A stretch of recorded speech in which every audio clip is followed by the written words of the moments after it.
Satu golongan spesial yang diperkenankan oleh Allah bahkan tidak perlu puasa selama Ramadan dan tidak usah mengganti setelah Ramadan, tapi dia diperkenankan oleh Allah untuk mengganti setiap puasanya dengan memberikan makanan pada orang-orang miskin. Kita mulai dengan Quran surah kedua Al-Baqarah ayat 184, ya paling kiri sebelah atas di mushaf. Golongan ini disebut oleh Al-Quran dengan orang-orang yang sulit berpuasa selama hidupnya. Wa 'alal ladzina yutiqunahu fidyatun ta'amu miskin. Ada orang-orang yang kata Al-Quran, kalau dia puasa itu sulit. Kata tokoh seakar dengan kata yakah, ya kayak kerah yang terlampau sempit. Jadi kalau mau dipakai itu seakan orang yang pakai terasa tercekik.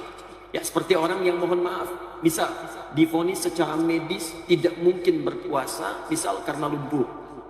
Ada orang yang karena koma gak bangun-bangun.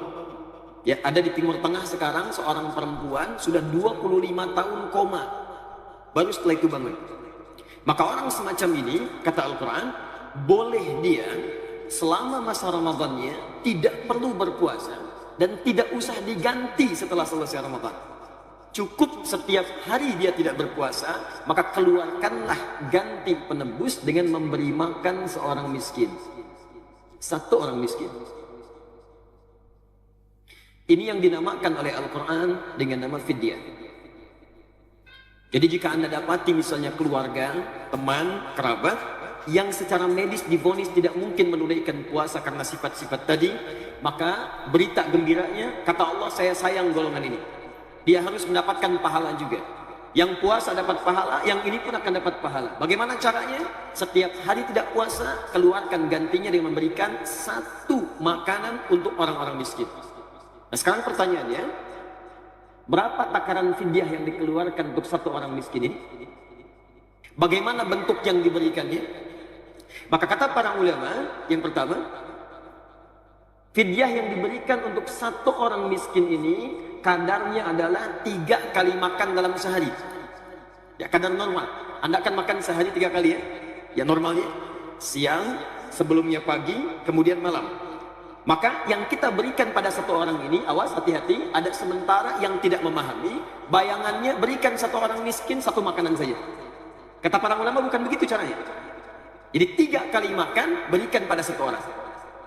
3 kali makan ini yang kedua, porsinya disesuaikan dengan kadar makan Anda dalam keseharian. Misal, ada yang sehari makan 3 kali dihitung 50.000 misalnya. Maka berikanlah senilai 50.000 ini kepada satu orang miskin dalam bentuk makanan.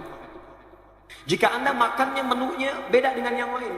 Ada yang saat makan ayamnya ada, kambingnya ada, sapinya ada, sayurnya lengkap. Kalau dihitung misalnya 250.000, maka yang seperti ini kadar fidyahnya pun disesuaikan dengan kebiasaan makannya.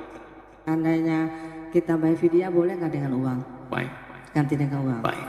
Di sini hampir bersepakat para ulama mengacu pada Quran surah kedua ayat 184. Karena bahasa ayatnya menggunakan kata makanan. Ya wa 'alal ladzina yutiqunahu fidyatun ta'amu miskin. Bagi orang-orang yang divonis tidak mampu puasa karena keterbatasan fisiknya, maka berikan makanan pada orang miskin. Hampir semua ulama sepakat untuk memberikan fidyah ini akan lebih baik dengan menggunakan bentuk makanan dibandingkan dengan uang atau sejenisnya. Jadi kalau kita kemudian berikan uangnya, khawatirnya uang itu tidak menjadi makanan. Ada yang jadi pulsa, ya. Pak Ustadz lapar gak ada masalah daripada kehilangan pulsa. Ada yang kemudian diberikan rokok, Pak, itu yang bahaya. Bagaimana Ustadz, apakah perokok akan masuk surga? Ya silakan ke surga, nanti ngambil apinya di neraka deh. Baik, jadi akan lebih baik menggunakan makanan, berikan sesuai porsinya, belikan dulu oleh ibu, bisa dalam bentuk makanan jadi, itu lebih baik, atau dalam bentuk sembako untuk makanannya. Itu sah dilakukan. Bismillah Ustadz, Assalamualaikum. Saya kan kondisi lagi hamil Ustadz. Alhamdulillah. Jadi kalau misalnya untuk membayar, kemungkinan saya tidak berpuasa Ustadz. Jadi bayarnya itu dengan kodo atau dengan fidyah. Baik. Dimasukkan oleh para ulama pada golongan orang-orang yang dianggap sakit. Ya, faman kana minkum maridha. Jika ada di antara kalian itu sakit. Sakit itu bukan karena sakitnya, ketidakmampuannya untuk berpuasa karena ada penghalang yang lain yang menghalangi.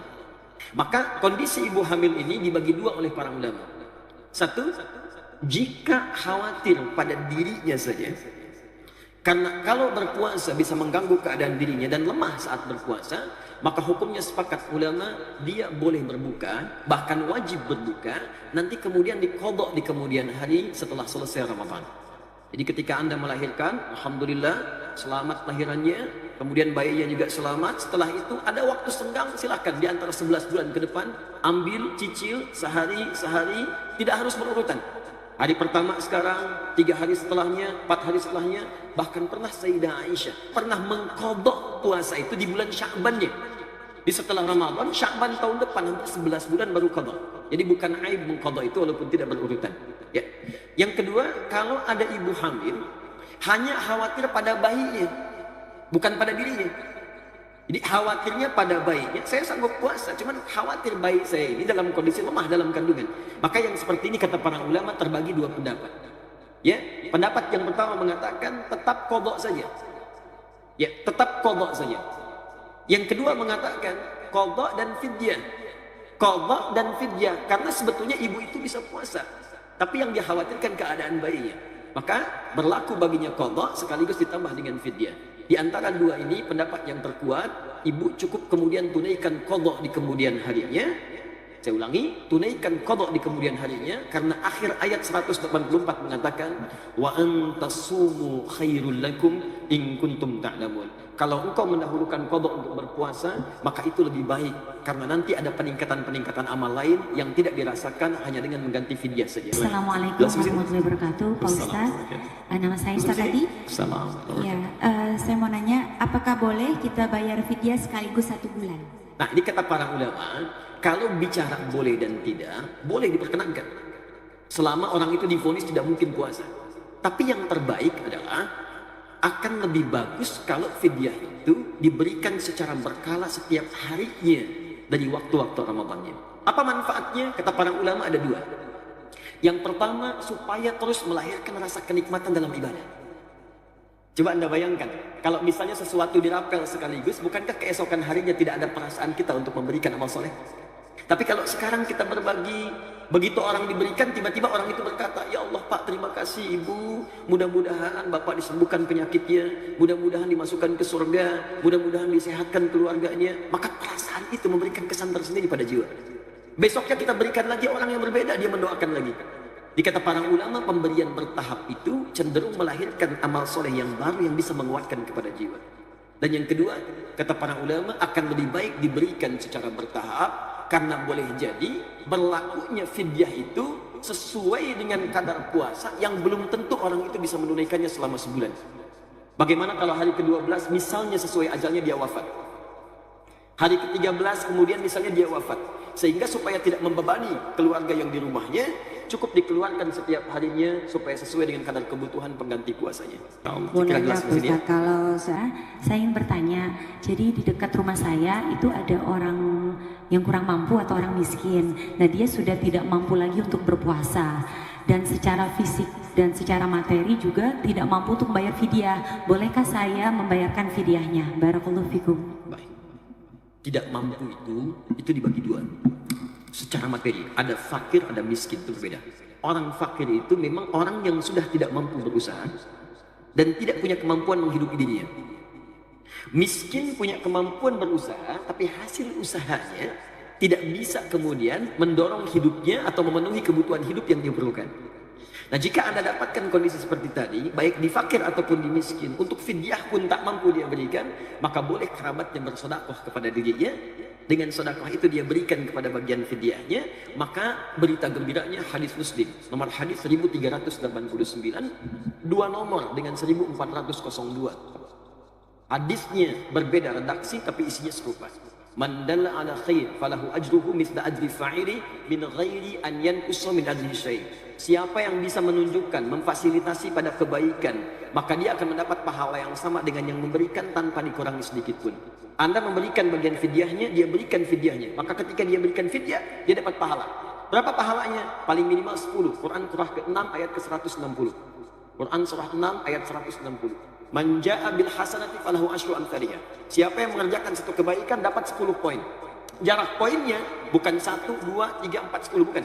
Di hadis Muslim 1 ke 2 500 tahun, 2 ke 3 500 tahun, 3 ke 4 500 tahun.